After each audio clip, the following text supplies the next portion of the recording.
Сайн байцгаана уу та бүхэнд энэ өдрийн мэндийг хүргэе. Шинэ бичлэгтээ эргээд тавтай морил. Өнөөдрийн дугаараараа жоохон gossip маягийн юм ярина. Бичлэг хэлэхээс өмнө subscribe дарахаа битгий мартаарай. За ингээм үндсэн бичлэгтээ орцгоё. Та нар pink sauce буюу ягаан саусны талаар урд өмнө сонсож байсан уу? Chef Boyгийн 29 настай Америк улсын иргэн бүсгүй 2022 оны 6 дугаар сарын 11-нд TikTok видео бичлэг дээрээ pink sauce-ыг танилцуулсан бөгөөд за тэгээ соус захиалга авч эхлэхдээ $7.99 худалдаалагдаж эхэлсэн байна. Уг соус нь 2022 оны 100 TikTok дээр өргөн тархсан ба pink sauce хаштагтайгаар 80 гаруй сая хүн энэ хаштагийг хэрэглэсэн.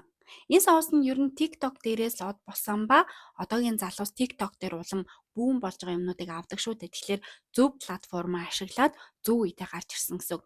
Жишээлбэл одоо хүмүүсийн охтуудын одоо хэрэглээд байгаа тэр гэдэг кьюшн нь штэ. Тэр ч мөн адил ямар ч өөр төрлийн сурталчилгаагаар гарч ирээгүй цэвэр TikTok дээр хүмүүс бүүн болгоод гарч ирсэн бүтээгдэхүүн. Тэгэхээр энэхүү Chef Boy гэдэг бүсгүй нь ямар нэгэн инфлюенсер биш, ямар нэгэн одоо од биш, өөрөө цэвэр 100% бичлэг хийгээд TikTok дээр бүүн болсон. За гэхдээ гэвч бүтээгдэхүүний замнал нь тийм дардан байсангүй үйлчлүүлэгчид орцуудын чагсаалтыг зөрүүтэй байгааг анзаарсан бөгөөд олон хүн соус нь ботулизм үүсгэж болшгүй хэмээн санаа зовж байсан. За ботулизм гэдэг нь хоол хүнсний улмаас хүний биед шарах сорив үүсгээд үүний улмаас үүсдэг ховор боловч биеийн мэдрэлийн системд халтдаг хорт бодисоос үүдэлтэй ноцтой өвчин юм байна. За TikTok хэрэглэгчид бас уг соусыг мэргэжлийн хяналтаар зөвшөөрөгдөөгүй байх магадaltaй гэж цохон хэмдэглэсэн. Бүтээгдэхүүнийг шинжилэн найруулад 2022 оны 8 дугаар сарын 3-нд дахин худалдаанд гаргасан. Анх гаргаснаас 2 сарын дотор шүүмжлэл аваад дахиад шинжилэгдсэн гэсэн үг. Уг соусны найрлаганд нь бүр айгүй сонин юм багтсан байгаа заяа. Ус, наран цэцгийн тос, түүхий зүгийн бал, уугс ус, саримс, луу жимс, ягаан хямлайн давс, хатаасан амтлагч, нимбэгний шүүс, сүү, лимоны хүчил орсон байгаа.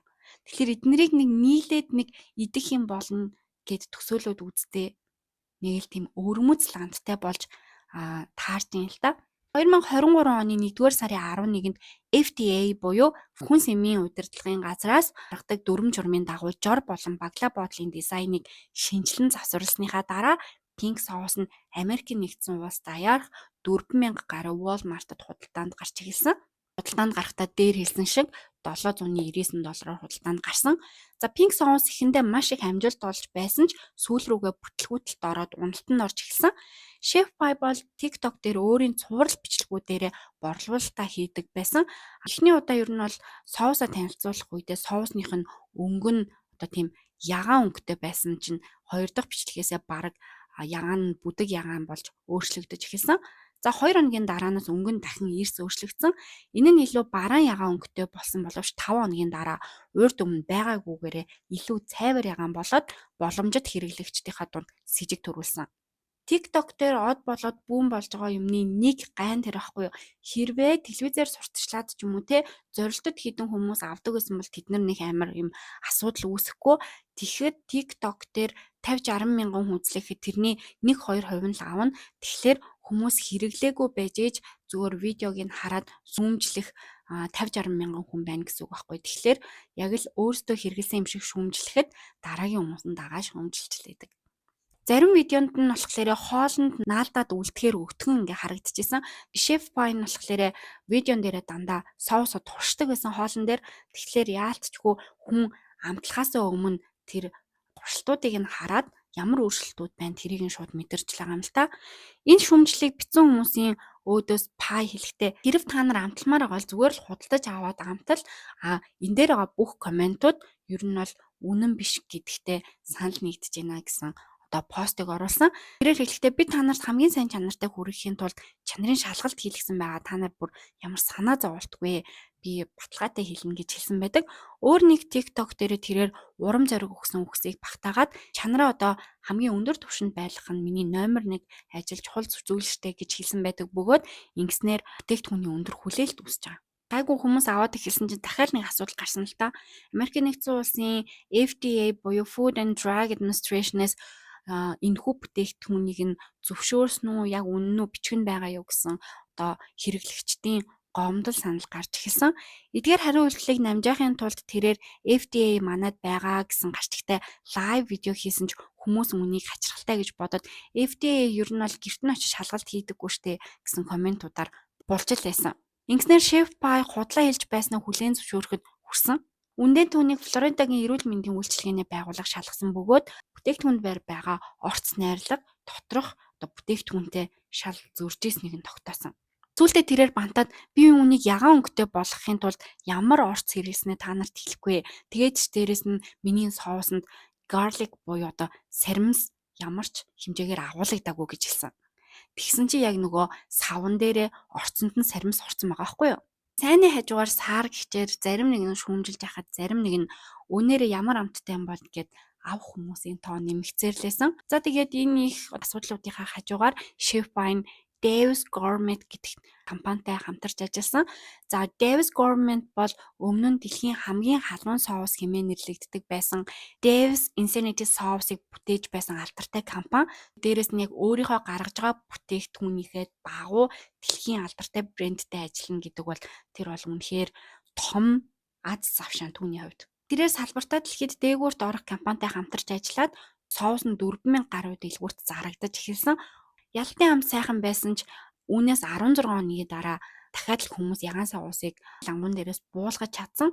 Олон хэрэглэгчид ягаан соус хямдралд орсон талаар бичлэг хийж эхэлсэн ба өнгө нь өөрчлөгдөж шаргал бор өнгөтэй болсон талаар тэмдэглэсэн.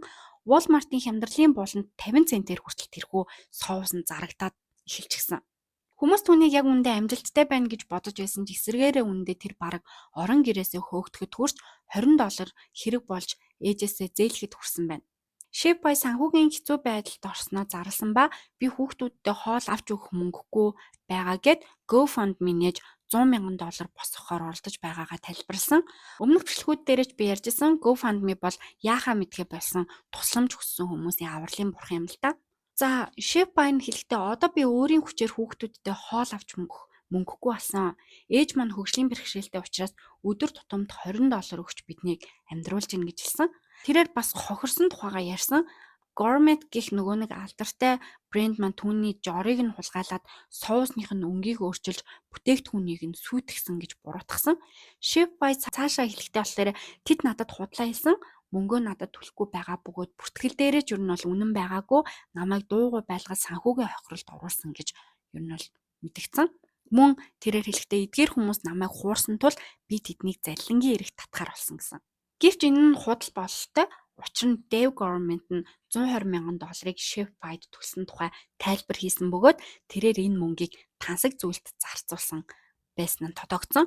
Мөн тэрээр өөрийнхөө төрсөн өдрийн үдшилгээг зохион байгуулах зорилгоор TikTok-д $10,000 гаруй маркетингийн зардалд зарцуулсан тогтогдсон. Chef Pie нь мөн нэг алдартай компаниг өөрийнхөө $800 үнэтэй даашинж $600 үнэтэй гутлыг одоо та нар төл компаниасаа энэ одоо миний хувийн хэрэгцээг хангах гэж хэлсэн.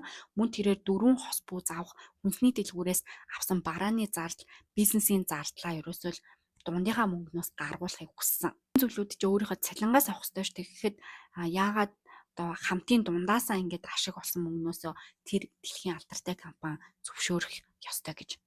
За тэгээд Chef Pie нь болохоор GoFundMe-гаас хүмүүсээс мөнгө хүссэн чи одоо тодорхой хэмжээний мөнгөтэй болсон юм байна л да.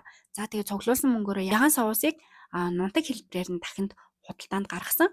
Гэвч энэ нь хязгаарлагдмал тоо хэмжээтэй байсан бөгөөд хүмүүс түүнийг магадгүй зөвхөн 10 ширхгийг л бэлтгэн гаргасан гэж доогөлж одоо даапалсан. Chef Pie нь үүнд ууртай хариулаад таны утгагүй сэтгэлээр TikTok-ийн алгоритм нь ажиллаад хүмүүст миний соус илүү хүрч ийна баярлалаа гэсэн даапалсан одоо хариултыг өгсөн. За тухайн соусыг нунтаг байдлаар нийт 4 төрлөөр гаргасан бөгөөд үүнд нь 2 цэнхэр, 2 ягаан соус байсан. Энэхүү бүтээгдэхүүн нь маш өндөр үнэтэй байсан ба нэг удаа хэрэглэх порц нь $20 үнэтэй бөгөөд August the Dark нэртэй хэрэглэгч 4 пакэжийг $80-аар худалдаж авснаа одоо сошиал орчин дээрээ тавьсан. Мөн тэрээр соус хийхэд хэрэгтэй 4 төрлийн нэмэлт орцонд $70 нэмж зарцуулсан бөгөөд нийтдээ $150 зарцуулсан ч амт нь маш муу байсан гэсэн шүүмжлэлийг өгсөн. Одоогийн байдлаар ягаан соусын вебсайт бүрэн устсан ба үүнээс гадна Chef Pie-ийн Flavor Crazy компани нь урд нь идэвхтэй гэж бүртгэгдэж байсан ч одоо идэвхгүй болсон. Chef Pie өөрийгөө $1 тэрбум үнэлгээтэй бизнес эрхэлж байна гэж итгэсээр байгаа ч үүндээ тийм биш байгаа нь тодорхой харагдаж байна. Тэгэхээр магадгүй жоохон зарагдангуут нь жоохон хамраас өснөл тийм хүүхэн байсан юм шиг байна.